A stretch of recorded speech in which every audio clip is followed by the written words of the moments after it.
lẹ́yìn ikú gómìnà Rotimi Akeredolu ti ìpínlẹ̀ Ondo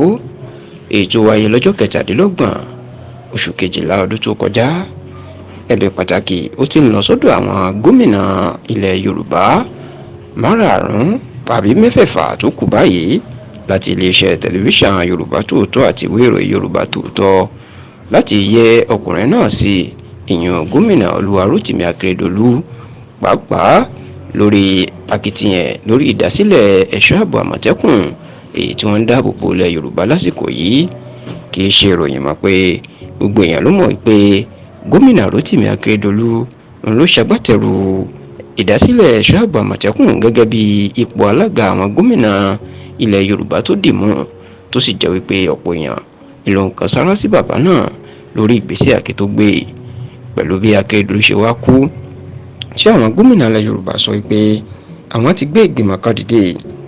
èyí tí yóò ṣe fikùnlukùn pẹ̀lú ìjọba ìpínlẹ̀ Ondo àti àwọn ẹbí Akeredolu láti ṣẹ̀yẹ kẹ́yìn ìyẹn ẹ̀yẹ gidi fún Akeredolu. Tẹlifíṣàn Yorùbá Tòótọ́ wàá fàsìkò yìí gba àwọn gómìnà náà ní ìmọ̀ràn wípé nǹkan tí wọ́n lè ṣe tí yóò jẹ́ àyẹ́sí ńlá tí orúkọ Akeredolu òfin nígbà rẹ̀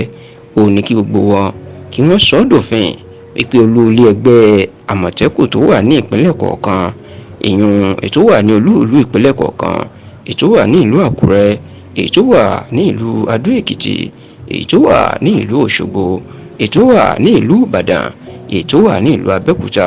ẹgbẹ́ kí wọ́n yí orúkọ ilé náà sí orúkọ Akeredolu, ìyún Akeredolu House, èyí tó túmọ̀ sí wípé olú iléeṣẹ́ Àmọ̀tẹ́kùn ìpínlẹ̀ kọ̀ọ̀kan yóò máa jẹ́ Akeredolu House. Ní ti ìpínlẹ̀ Èkó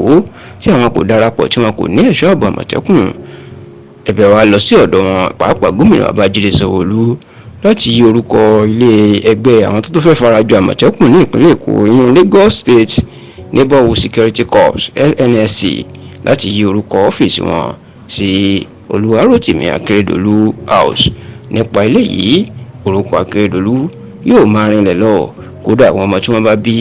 ní ọ̀pọ̀lọpọ̀ ọdún sásìkò yìí tí wọn kò mẹ́ni tí Akeredolu ń ṣe, bí wọ́n bá ti rí orúkọ Akeredolu House káàkiri, èyí yóò máa jẹ́ kí wọ́n béèrè pé ta ló ń jẹ́ bẹ́ẹ̀, tí wọn yóò sì máa lè ṣàlàyé ẹni tó ń jẹ́ gómìnà Akeredolu. Eléyìí ní ìmọ̀ràn àti ẹ̀bẹ̀ pàtàkì fún àwọn gómìnà mẹ́fẹ̀ẹ̀fà ilẹ̀ Yorùbá lásìkò yìí, ìyẹn gómìnà Babájídé Sanwó-Olú ti ìpínlẹ̀ Èkó, gómìnà Dàpọ̀ Abíọ́dún ti ìpínlẹ̀ Ògùn, gómìnà Bíọ́dún Oyèbánjí ti ìpínlẹ̀ Èkìtì, gómìnà Lucky Ayédàtiwa ti ìpínlẹ̀ Ondo tuntun, gómìnà Adémọ́lá Adélékè ti ìpínlẹ̀ Ọ̀ṣun àti gómìnà Ṣèyí Mákindé ti ìpínlẹ̀ Ọ̀yọ́.